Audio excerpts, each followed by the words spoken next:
Hey guys, welcome back to the channel. My name is Jay, and here at Cashflow Diary, one of the things we like to do is to make sure that all of our members, students, when they have questions, they get them answered. So I'm inviting you, of course, to put your questions as it relates to short-term rentals or real estate investing in the comments below. And of course, make sure you hit that like button, because the more of you who hit that like button, the more often YouTube makes sure that other entrepreneurs or would-be entrepreneurs have a shot at being able to hear the information that you guys get to hear all the time. Now, if you've been in the short-term rental game at all, or real estate, you've heard of the words of rent control. And more importantly, you've wondered, how does that work potentially with your real estate investment, or more importantly, as a landlord or as a short-term rental operator?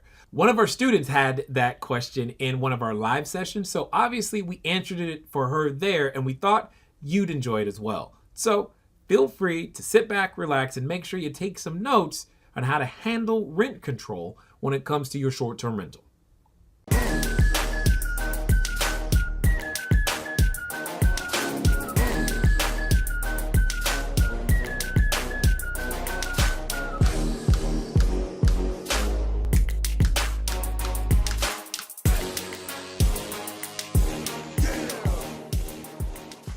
Aiko says, I talked to an owner in LA and he likes our business model, but he raised some concerns regarding rent control. Okay.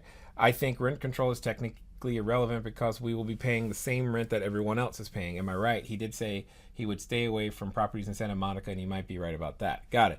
So yeah, we are actually not a protected class is what this is about. So when you run into a person, Aiko, and you're talking about, say, rent control, we as operators are not part of the protected class in that particular sense. So to him, it's an advantage, meaning, hey, would you like to actually finally get real market rent? Yay. Now, here's the flip side of that. The flip side of that. As a renter, you kind of like rent control because it controls how much of an increase that rent can go and how fast that rent can go up, et cetera, et cetera, et cetera.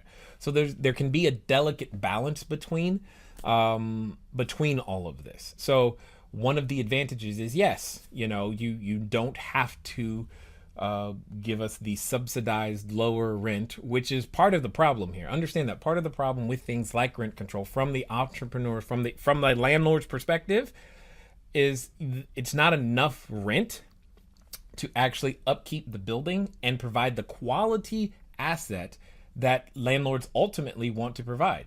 This is one of my personal challenges with the whole statute is like, look, I want to provide clean, safe, affordable housing. You want it to be affordable. Okay, that's fine. But in order to upkeep it, it requires a certain level of revenue in order to do that. And I can't just keep paying for that out of my own pocket. And the issue really isn't even, and again, this is going to get a little bit deeper than we want to probably go tonight or today, is it's not even about the rent. It's actually about fiscal policy and how money gets created and printed that actually causes the issue. And it just shows up there at rent control, and rent control becomes a Band-Aid on a problem that's further up the chain that landlords get to deal with, right? There is no landlord that doesn't want quality tenants who can afford their place to stay there.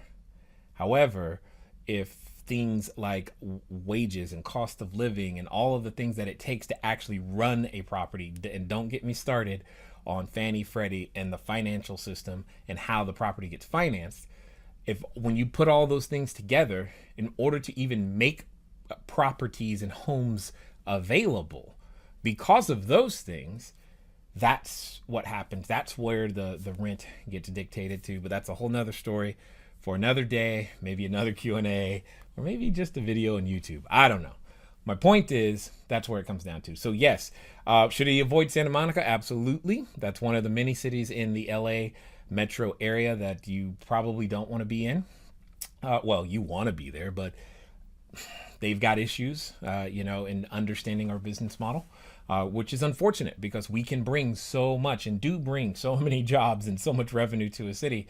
And you want to talk about curing trade deficit. That's kind of what we do. We bring money from outside into a local area in ways that it wouldn't come to, especially to smaller businesses than normal, which, by the way, for those of you who already know, or maybe those of you outside of the US, small business is how jobs get created. I mean, like the majority of jobs specifically in the United States are created by small business owners. Anyway, I digress. I'm trying to get off my soapbox, but she said rent control and I got a little triggered. It is what it is. But my point, Aiko, is you're right. But you've got to help him be okay with you're right without saying, no, I'm right. All right. So now your conversation is completely understand your concerns about rent control. So was your concern that you would be forced to charge me too little, or that you could only raise the rent so much? Which was your concern?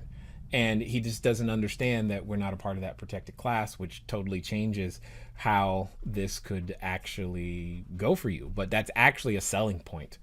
That's such a selling point to so many landlords. It's because, again, they want to be able to upkeep our house. They're looking for a tenant that could actually afford real rent that then also allows them to be able to keep the property up. Understand, that's one of the biggest advantages, especially for those of you who own your property, is that you can finally get enough income to upkeep the property, keep it nice, make the entire neighborhood better.